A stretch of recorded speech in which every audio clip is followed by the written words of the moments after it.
All right. Thank you very much for the invitation, Angela. And I'm happy to be here with y'all today. Jacob and I we kind of, Dr. Kirksey and I, sorry, as you all know him, we go back quite a while. He and I were both students at UC Santa Barbara, and we both had Dr. Michael Gottfried as our advisor. And clearly he was a pretty good advisor, since we both have jobs now. So that's always a plus. Anyway, so I am going to just spend some time here today talking to you about a project that I've been working on called Thinking Like an Engineer, the link between high school engineering coursework and science attitudes for students with learning disabilities. So I guess with that, we will jump right in.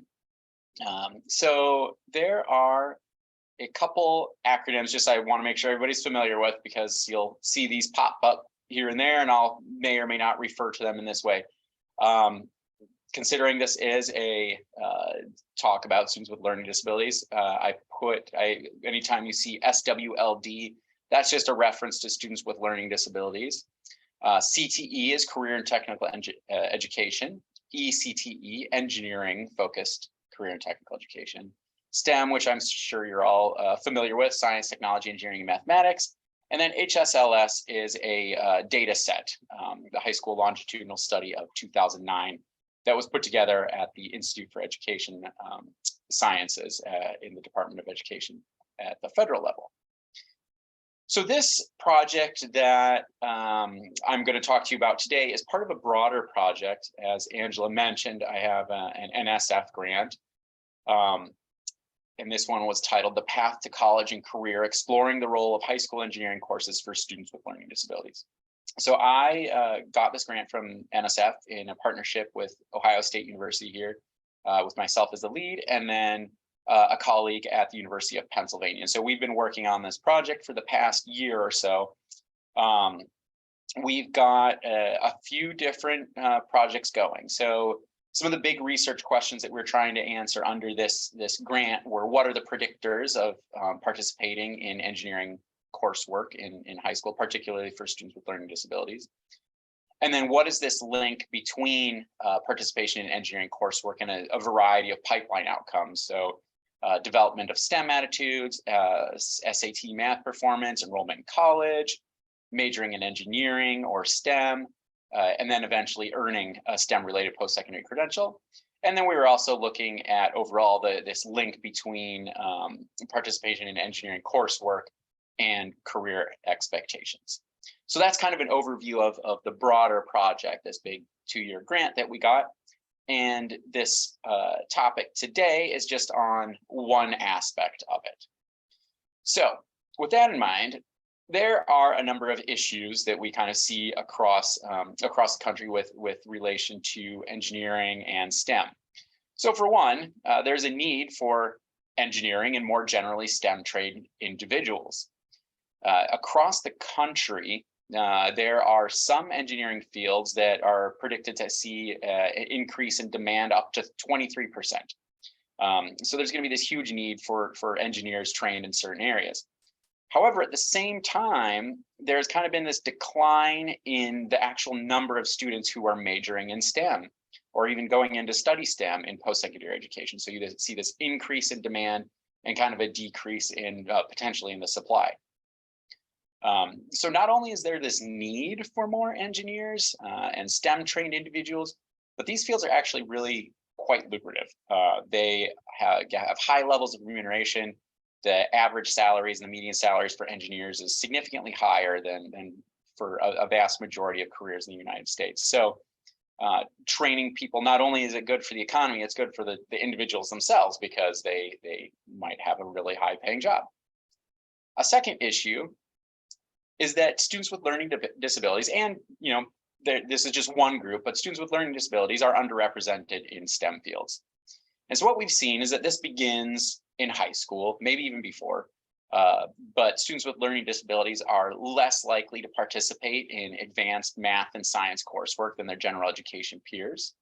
And then that continues on kind of into college and into career. So these students with learning disabilities are underrepresented in high school, in college, and in career in these advanced STEM areas.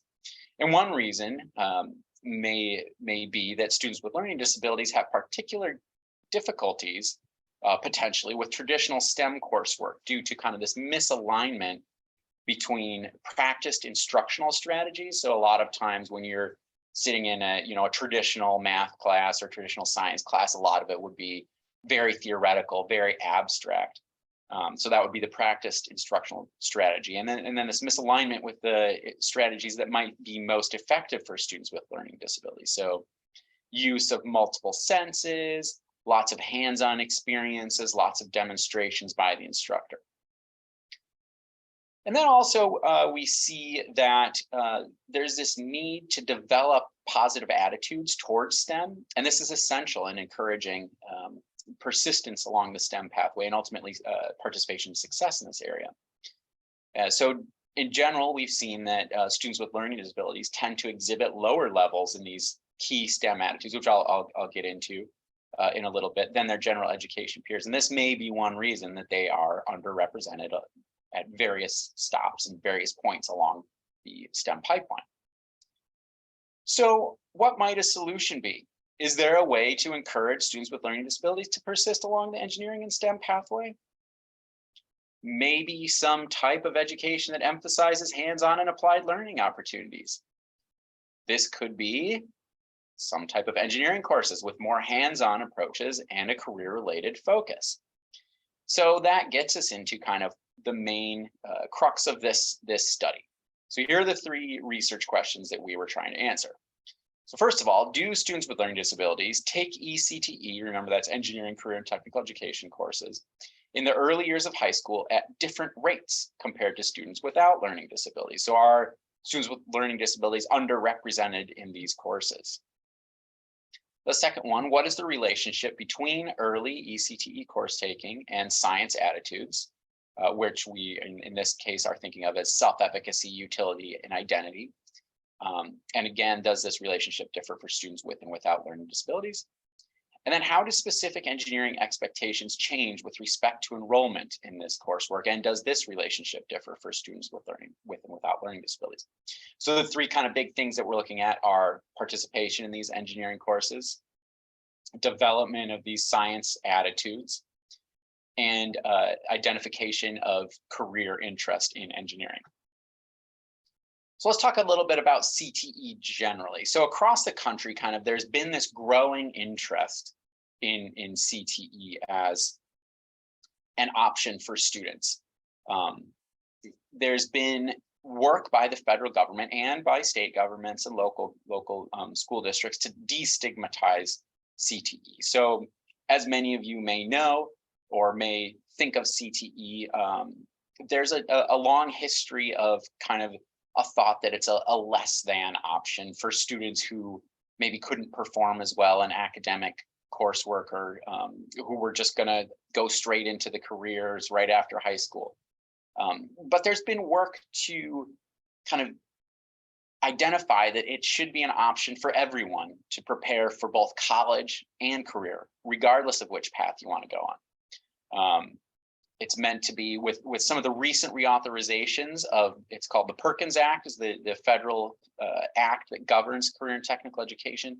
With the most recent reauthorizations in 2006 and 2018, there's been an emphasis on ensuring that CTE, not called vocational education anymore, but CTE is both rigorous and relevant, and that it really integrates the academic as well as the applied learning aspects.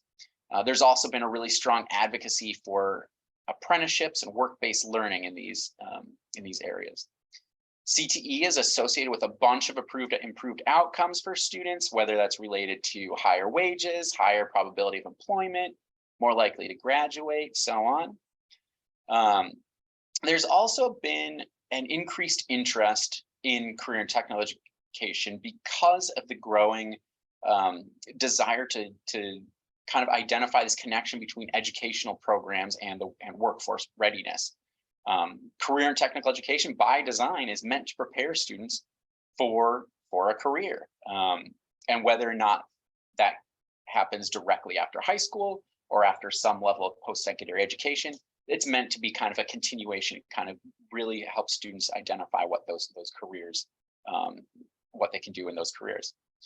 In 2018, Perkins 5 really made a push for greater equity. A lot of set-asides and state funds were identified that they must be used to help eliminate inequalities for historically underserved populations. So there was a set-aside amount that they said you have to use this amount to help recruit and retain what Perkins refers to as special populations, which is one group of which is students with disabilities. Some other groups are low-income students or economically disadvantaged students, as they call them, and low-income students, economically disadvantaged students, students in non-traditional pathways, students from foster homes, and a number of others along those lines. So that's kind of an overview of CTE in general. There are 16 clusters within CTE, ranging from like agriculture, natural resources, to public administration, and so on. So one area that we're going to focus on is STEM CTE. So what is it and why is it might be good for students with learning disabilities? So STEM CTE in general is designed to engage students in real world projects that strengthen their understanding of STEM subjects in general. And then within STEM CTE, we see these two strands of courses. We've got computer and information sciences and engineering technology. Recently, there's been a push to include health sciences. So a lot of times health sciences are included in applied STEM CTE, but not necessarily always. So could kind of get an idea of what might be considered as computer and information sciences. We might see example courses in computer information sciences, such as computer science, database administration, Java programming. In engineering technology, we might see courses like surveying, electrical engineering, computer-assisted design. Along these lines, there's been some good empirical research recently showing a lot of positive benefits for participation broadly in STEM CTE. We've seen that students who participate in STEM CTE are more likely to take advanced math or science coursework, more likely to have higher math self-efficacy, more likely to have higher math achievement, more likely to graduate on time. And there's also this connection along the pipeline. So students who take applied STEM or STEM CTE in high school may be more likely to go on and major in STEM or STEM CTE fields in college. So there is this pipeline effect, pipeline benefit, more likely to go to college, more likely to apply to college, things like that. However, not a lot has been done focused specifically on this engineering CTE or engineering technology coursework in high school. And we also don't really have a lot of information on how these courses may influence students' perceptions or attitudes towards STEM, towards engineering in general, and towards their eventual careers. So there might be a number of reasons why ECT might benefit students, generally speaking. One way to conceptualize this is through this idea of STEM capital. So the idea of STEM capital is the bringing together of a lot of forms of capital, specifically as they relate to STEM or science. For example, we can think of economic capital, so your financial resources. We can think of cultural capital. This is often things like qualifications, credentials, degrees, social capital, prestige of a career or something, and the social networks that you might have, the peer and mentor relationships that you might create, and then human capital. So what are the skills and knowledge that you're able to kind of have in these areas? So specifically, this may relate to how this specifically relates to STEM fields. So the idea being that through participation in engineering coursework, one, students might develop the STEM skills and knowledge necessary. They might be more likely to be surrounded by the social networks, the peers, and potentially mentors who have a STEM kind of propensity for STEM and might involve the students themselves. and students might see the economic benefits of participating in these areas. So one key aspect of this STEM capital is that it emphasizes the role of a range of attitudes related to science and STEM, so self-efficacy, identity, and utility. So let's talk about those. So self-efficacy. STEM self-efficacy is the belief in one's own ability to succeed in a task or activity related to STEM. So if you believe you can do it, you're more likely to be able to do it. Students can develop self-efficacy through mastery experiences, vicarious experiences, social persuasion, and physiological reactions. So participating in STEM CTE and eCTE really allows students the opportunity to engage with their work, so through mastery experiences, and to really succeed in that, thereby seeing that they can do it, helping to promote their self-efficacy ultimately. STEM utility refers to how motivated you might be to complete and succeed a task because you view that task or that knowledge as useful for current or future pursuits in STEM. Additionally, you might develop utility through participation in activities that are engaging and enjoyable. And again, eCTE coursework is specifically designed to engage students with their work and to help them feel more engaged with school. So that might be one way to benefit utility.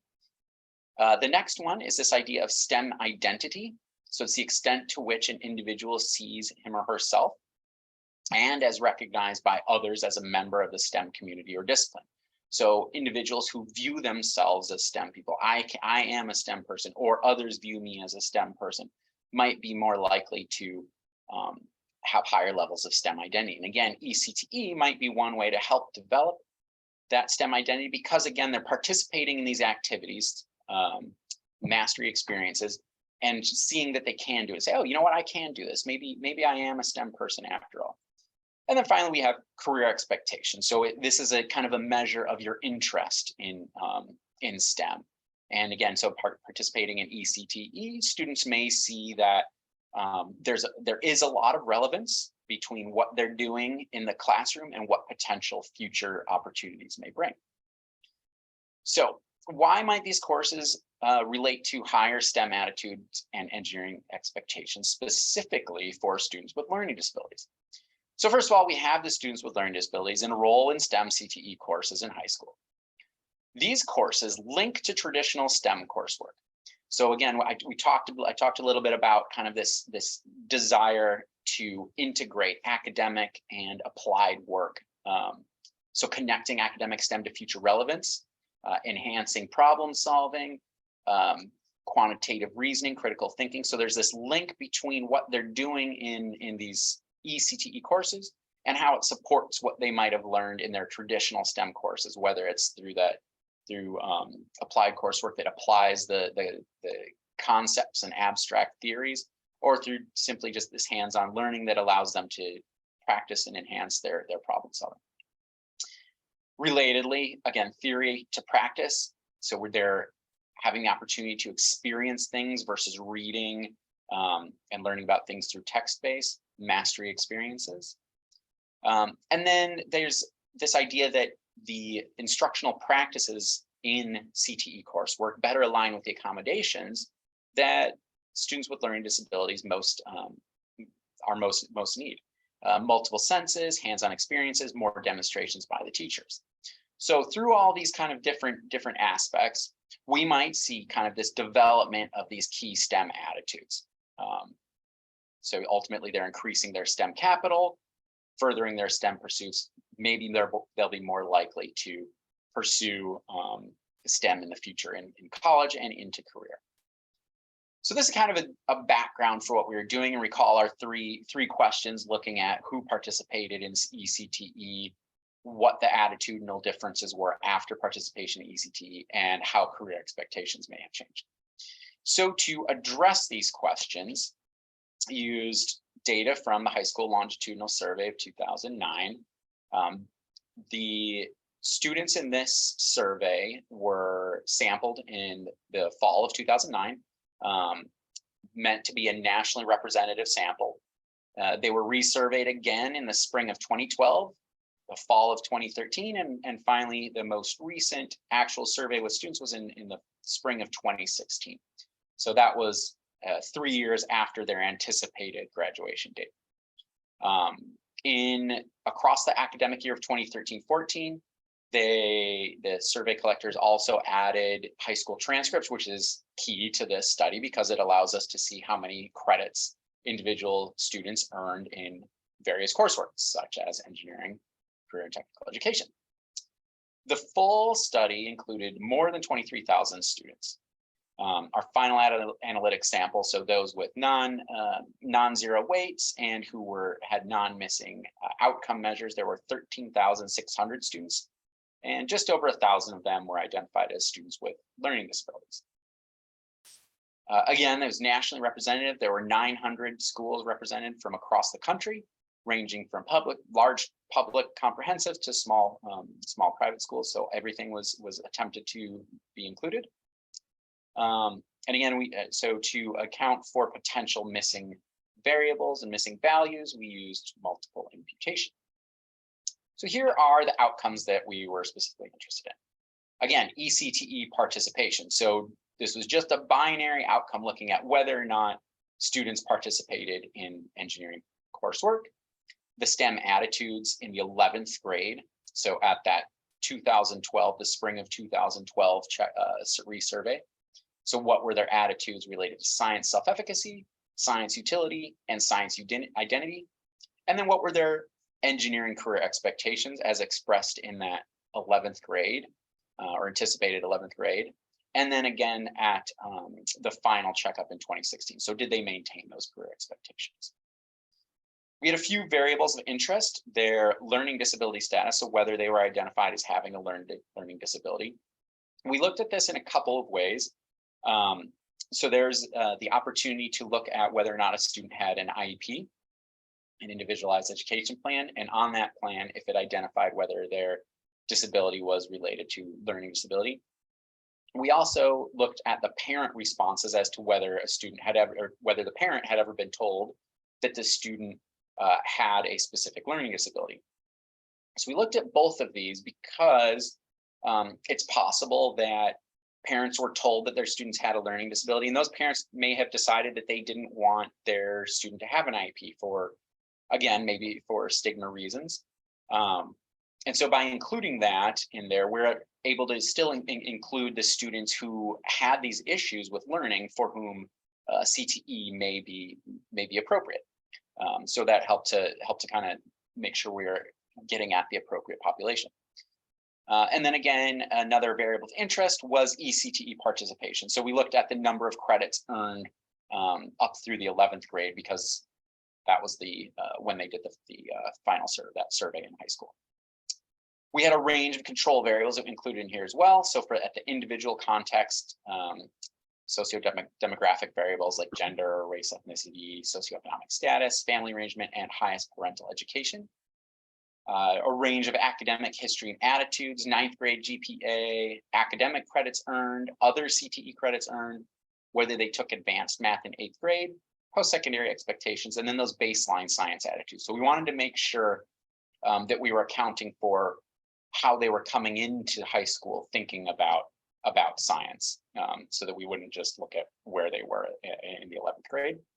And then we had some school context variables. So whether it was a public high school, the percent of English language learners, percent of on free and reduced lunch, the percent of minority students, a school climate measure, and urbanicity, so whether it was an urban, rural, or suburban area. So we did some multiple analyses. The first thing we did was we did a linear probability model predicting whether students participated in engineering CTE. Then we did a linear regression, basic linear regression, predicting whether the ECTE participation related to STEM attitudes and career expectations. And then we also did a student's fixed effects model as a sensitivity test. So essentially in this model, we compare a student directly to themselves, and we look at how changing factors may relate directly to a change in outcome. So we see where they come in, they participate in this coursework, and we see if those attitudes improve or get bigger. Essentially, it holds steady everything within that individual student so that we can see whether that really is more likely that it's that coursework that's having impact. Again, we can't say for sure because there may be some other unobservable things, but this helps to strengthen our case. So what did we find? Well, one of the main things we found is that students with learning disabilities are not underrepresented in engineering and technology coursework. So again, remember that traditionally students with engineering or with learning disabilities are underrepresented in traditional STEM work, especially in the advanced coursework, but not necessarily underrepresented in engineering CTE. There are a lot of other areas in which we did see some underrepresentation. So female students are underrepresented in both engineering and technology. Asian students are underrepresented in technology, and students from public high schools are underrepresented in both, while students with higher GPAs tend to be more likely to take technology courses, and 8th grade advanced math. Students who took that were more likely to participate in engineering. And again, we included a bunch of other control variables, but these were the only ones that were significant. So big takeaway, students with learning disabilities not underrepresented in ECTE. What about these science attitudes? So we used an interaction effect. So we looked at the impact of engineering participation for students with learning disabilities. So you'll see the main effects as well as those interaction effects. So with respect to self-efficacy, we didn't see any significant main effects. Students with learning disabilities, while it was negative, didn't exhibit significantly lower self-efficacy. And we didn't see whether engineering was particularly more beneficial or not for the broad population. However, for students with learning disabilities who took engineering, for every engineering credit they earned, they were likely to see higher self-efficacy by about almost 3/10 of a standard deviation. So that's good. So for students with learning disabilities, it's helping them to develop more self-efficacy in science. With utility, again, students with learning disabilities we do see a significant main effect here, such that students with learning disabilities are observed to have significantly lower utility. However, for all students, engineering coursework does look like it helps to improve that science utility. So for every credit that you take, you're going to see more and more utility. You go, oh yeah, this engineering is good for what I might want to do later. But we didn't see any interaction effects. So we're not seeing that students with learning disabilities are kind of making up this gap. We're just seeing that it benefits everyone the same. So again, with students with learning disabilities, significantly lower. Engineering, significantly better. And then finally, for identity, we see that students with learning disabilities have significantly lower science identity.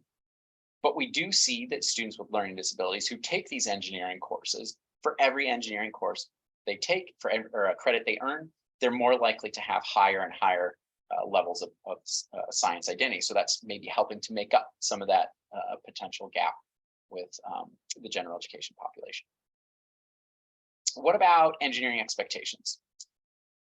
So here we found that students who took engineering courses were expected to have higher expectations, or were more likely to identify engineering as a career of interest. However, for students with learning disabilities, there was a negative interaction. So it essentially cancels each other out. So for students with learning disabilities, they do get that benefit in general, but they see an interaction effect that's negative, essentially canceling it out. So there's essentially no difference. And this was in 11th grade. And then in 12th grade, we see that both engineering and technology are significant for all students. So we don't see any particular relationship for students with learning disabilities, but for everybody, engineering and technology credits appear to be beneficial. And that's for after high school graduation. So that's basically what we found. This is our baseline findings. I'm not going to present the student fixed effects, but they basically showed the same thing. It kind of supported all of our claims. So what are some final takeaways? So first, it appears to be important to foster STEM attitude development as a way to promote STEM persistence, particularly for students with learning disabilities.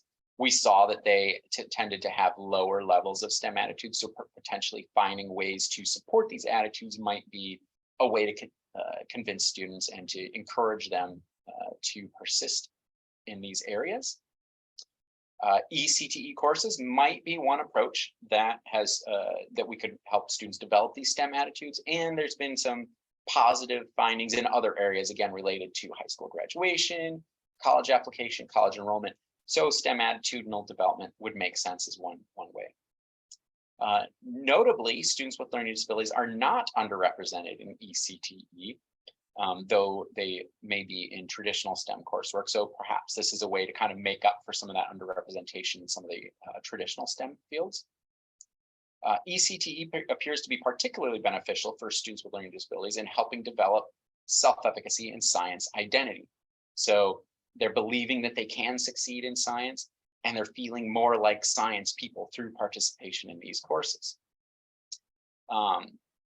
There's no additional benefit relative to career expectations, negative relationship for students with learning disabilities during high school. So from where they started out in their 9th grade year, they took some engineering CTE and they say, oh, maybe I actually don't want to be an engineer. Though these courses may be beneficial for students in general. And again, these findings did hold up under our more rigorous estimation strategies. So what are some of the implications?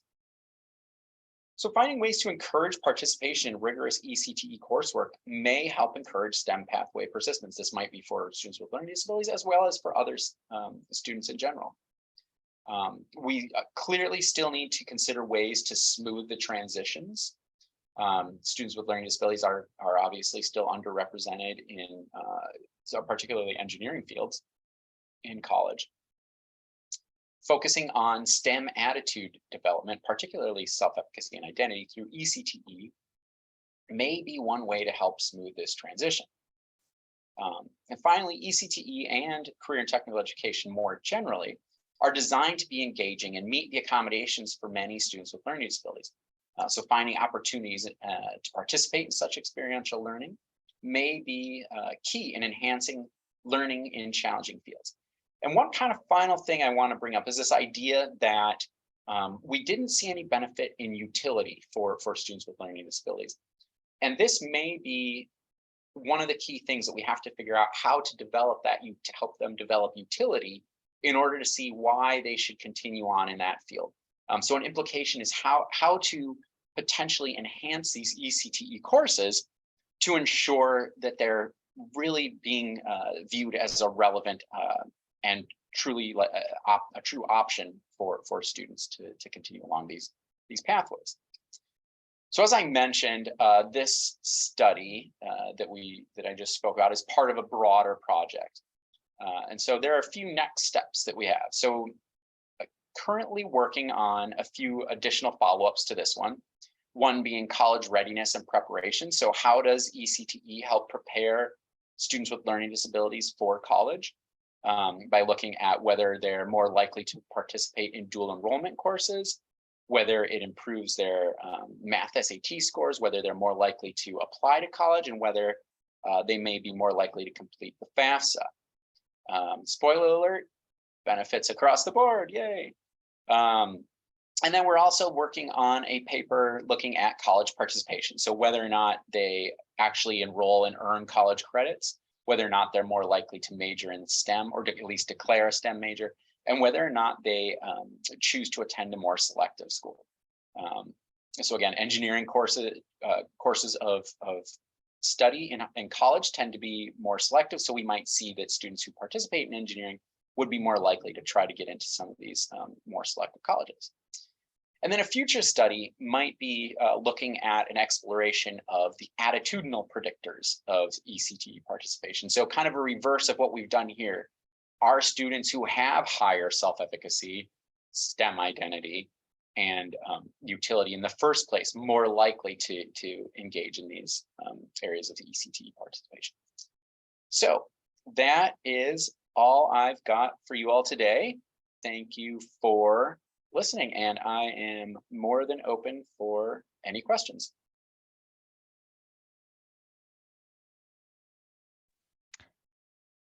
I have a question. I'm not sure if I missed it or if I just misunderstood. But how were the science attitudes observed or measured for students? Yeah, good question. So this data was all collected by the National Center for Education Statistics. They created these survey measures, these survey items that address science self-efficacy, science utility, and science identity. There were two that measured science identity, so it was whether or not they viewed themselves as a science person and whether or not they thought others viewed them as a science person. And so then NCS created this composite variable called science identity. Similar for science utility.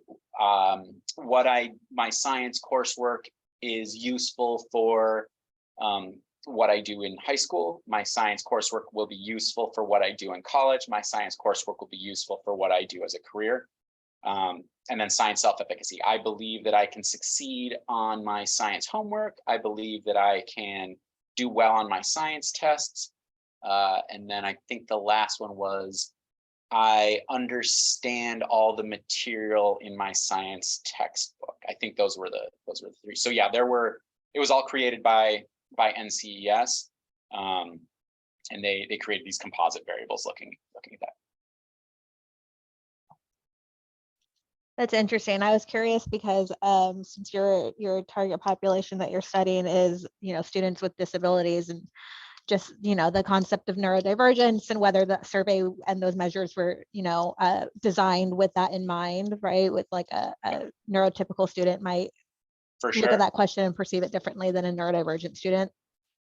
Yeah, so I am not a psychometrician. So I said, you know what, the NCS says this is good. I'm gonna go with what NCES says. But you're exactly right, and that always comes with anytime we're asking for self-reported measures, we have to take it with a grain of salt, right? Right. So yeah, I appreciate you saying that because I'm brand new in this program, and so I don't really know what I'm talking about yet. But just the concept of surveys has come as like the thing that produces a measure that we're going to use in our research continues to come up for me as something that I'm just not sure the way to determine whether survey based measures are effective or sure. what have you. So thank you for saying that, because it's something that's top of mind for me right now. Yeah, there's so one of the faculty members at Santa Barbara who both Dr. Kirksey and I have worked with, his entire area of study is how are we measuring what we think we're measuring or say we're measuring. And his typically what he's found is that these surveys don't measure what we think they're measuring. They may be reliable in that, there's this concept, but is it actually a thing? So it's, yeah, you raise a really good point. And at this time, it's super tough to measure some of these, whatever you want to refer to them as, attitudes, dispositions, and such. So yeah, that's definitely something to keep in mind. There is a comment in the chat that I'm just going to go ahead and read it out. I would say it would be beneficial to review programs like Project Lead the Way that integrate STEM into high schools and expose all students to STEM and project-based learning to gather more info. I'm a graduate of Project Lead the Way. Yeah, what I find to be more of a concern is limiting the bias of counselors. So with respect to Project Lead the Way, yes, this digging into some of the specific delivery systems for these career and technical education programs is definitely something that I'm interested in. I'm working with one of my colleagues here. We just actually submitted a grant to NSF to look at career academies, which is kind of similar idea, that it's this whole school or school within a school model that exposes students to specific pathways, whether it's engineering, computer science, hospitality, so on and so forth. For the NSF project, we are focusing on engineering and computer sciences. So yes, digging into these specific schools, I think, is a great idea. And then there was follow-up question or a comment about what I find to be more concerns: eliminating the bias of counselors, SAT teams, and teachers to allow students to feel confident enough to pursue STEM while struggling with it. Yes. So that's, you're exactly right, Kareen. I hope I pronounced that right.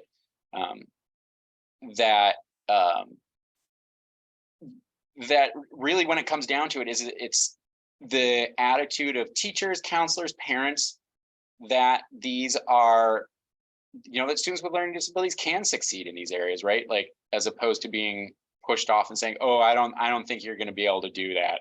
Why don't you consider something else? So that's one of the implications from one of our follow-up studies on college and career readiness, is that we need to work with teachers and counselors to encourage them to see that these are viable options and viable pathways for everybody, and particularly in these hands-on learning environments, maybe just the type of environment to help nurture the STEM attitudes for students with learning disabilities. So yeah, thanks. A question about how you differentiated between engineering and technology. Where was that split as far as the CTE courses? Yeah, so they both fall within the broader engineering strand. There's some course codes created by some folks at the Department of Education. And so they basically went through and identified every single course, and whether it was fell into an engineering or technology. So it's Bradby and Hudson were the ones who did it, and it's under this. It's the SCED codes, SCED, and so based on those, we use those codes to identify where they fell. And again, so there are obviously limitations working with big data sets like this. One of them being, we don't know necessarily what's happening in the courses. So just because a course is identified as Intro to Computer Science, that might mean one thing in one school, whereas it might mean another thing in another school. They might teach slightly different topics or cover different things. So again, we don't know exactly what's being taught, how well it's being taught, what the teacher who's teaching it is like. So there's a lot of things to consider, and when you're working with big data sets, you have to remember that it's all on the average, right? And so for some students it might work, for some it might not. Thanks, I appreciate that. We've been using a little bit of the what the National Science Foundation declares STEM classes and to classify. So I was curious what you used. Yep. So let me see, I can put this up here. If anyone wants any resources or anything, you can email me if you want.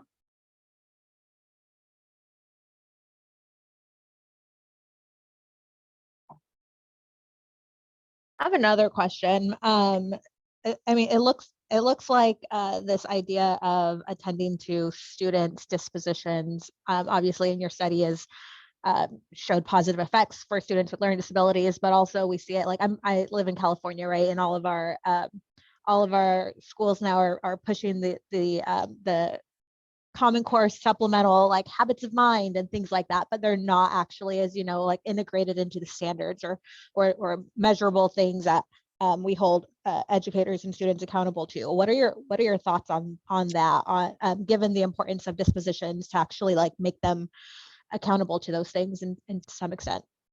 Yeah, I mean, I think there's been a lot of suggestion and a lot of research recently that's saying, it's not.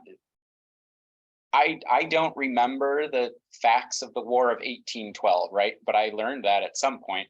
But what's more important about me learning that was, how to think critically about things. In my math class, I don't necessarily remember the specifics of, Euclidean geometry, but, I learned how to problem solve. And so finding a way to measure that stuff, again, this comes back to how do we measure it? So how can you hold someone accountable for something that's so difficult to measure. But again, when we do our math tests and our science tests, are we truly measuring math and science ability? We think we are, but maybe not. Again, it comes down to a lot of the cultural discrimination on the tests and things like that. So I think it would be great if we were holding schools accountable to that. I think we have a long way to go before we can truly say, oh, we need your students to be proficient at problem solving. Well, how do we know that? So I think there are benefits to it, but I think there are also drawbacks to it, and we see what comes with all the accountability for just academic test scores, right? And how everything's teaching to the test now. And so I think there are caveats, but I think there are also benefits. So I don't know if that answered your question, or just like, yeah, great. But yeah. Yeah, I definitely appreciate your thoughts. It is complex. Assessment is a thing that I'm extremely interested in. And this concept, like the differentiation between knowledge, skills, and dispositions, like you're saying, we think we're measuring math skills or we think we're measuring history knowledge. And the only thing I remember about the War of 1812 is that it started in 1812, right? So by the same measure that we're saying we can't quite assess dispositions, because like, how do you do it? We're also saying it's okay to assess these knowledge and skills that are not enduring or potentially useful, right? So I don't know, interesting. Yeah, well, and I mean, a lot of the nature of work as it is now is it changes so quickly. So maybe back in 1950, you could just learn a set group of skills and you'd be okay for most of your career. Whereas I think there was something I just read recently that said every 5 years, essentially, the skill turnover in any given career is like 100%. So like you have a completely new set of skills from where you started 5 years ago. So the philosophical question is, what's the purpose of education? Is it to teach us to learn, or is it to actually provide us with a specific skill set? So.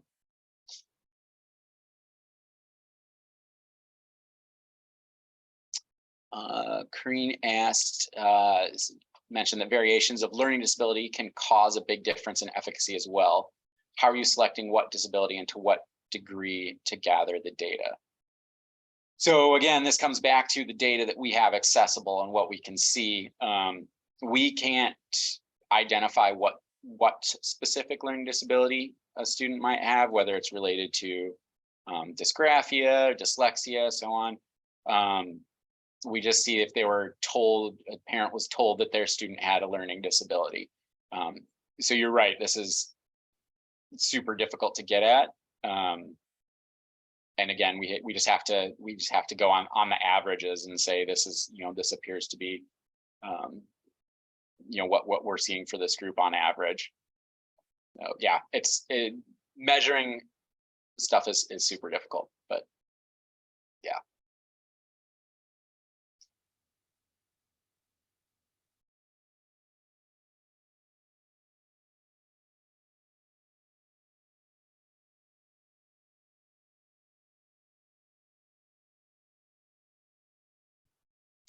Yep. Are there any more questions or thoughts? Oh, we got one more.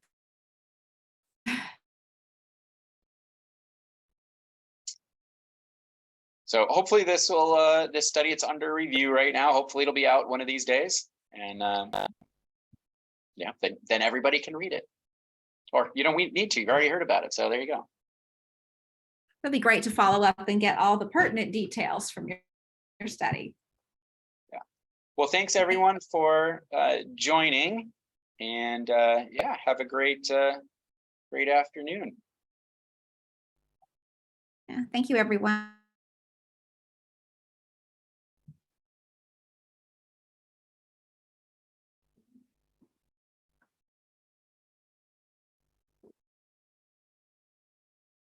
Well, Jay, thank you so much. I hope it's okay to call you. Of course, yeah, for sure. Just talk about that. No, totally fine. Let you know I've cited you of my dissertation, some of your studies on CTE. So that was a real honor to get to meet with you and talk with you today and hear some of your studies firsthand. So that was very cool. Great. Yeah. Well, Dr. Kirksey said we should connect sometime because you do some CTE work. So yeah, feel free to drop me a line whenever, and we can find a time to connect. I would love to do that. Thank you so much. But I appreciate your time today, and we appreciate you sharing your research with us. That was a great session.